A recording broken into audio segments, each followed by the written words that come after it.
we look at in this study is how your brain works. And we look for three things: areas of your brain that work well, areas of your brain that are underactive, and areas of your brain that are overactive. Now, overall, your brain is really healthy. That's just an area that's a little bit underactive compared to what we would like to see. Now, there are probably a couple of explanations for that.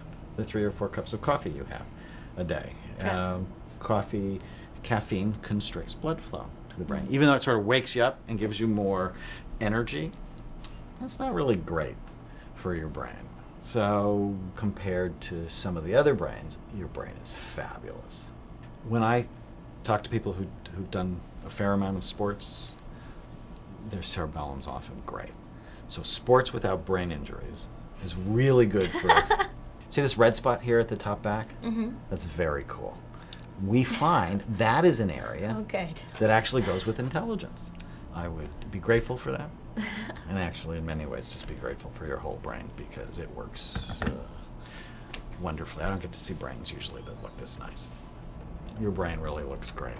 When you look at the brain from this, your very beautiful brain really turns out to be too active. So you can see why somebody would want to use alcohol or drugs as a way to settle it down. Now, there are better ways to do that. How exactly would I go about calming it down so that I don't feel like I would have to drink to get rid of my sadness or worries or anxiety?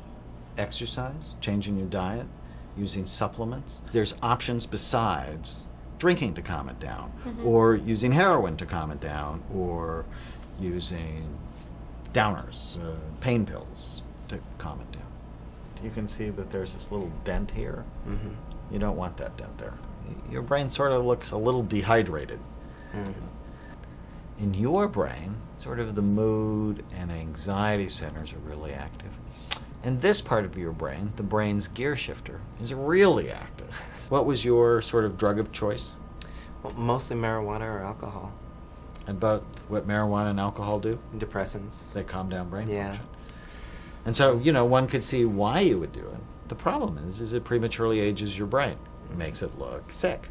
10 years of drug use, and I just barely escaped. I feel kind of like I've been playing Russian roulette for 10 years, and somehow I just missed the chamber with the shelling out all those years because I could have really, really killed myself.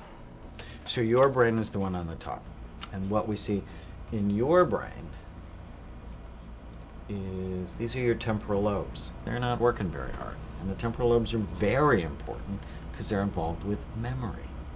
You can have problems learning, and you're at a part in your life where learning's really important. Learning a job, learning about relationships, learning how to manage your money, and so on. It sort of looks a little like a wrinkled sheet on top, and that's sort of some toxicity. That's a lot of damage to be inflicting on yourself. Compared to a healthy brain, it's not that good. Your brain is the one on the top. Okay. What we think of as a really healthy brain, the one on the bottom. It doesn't look good. Your temporal lobes, this is where learning, memory is. They're really underactive.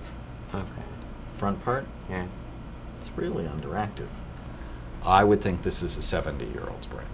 I didn't realize that there was that much damage. So what I'm going to put on the bottom to compare to yours is someone who's abused methamphetamine for a number of years. Oh, okay.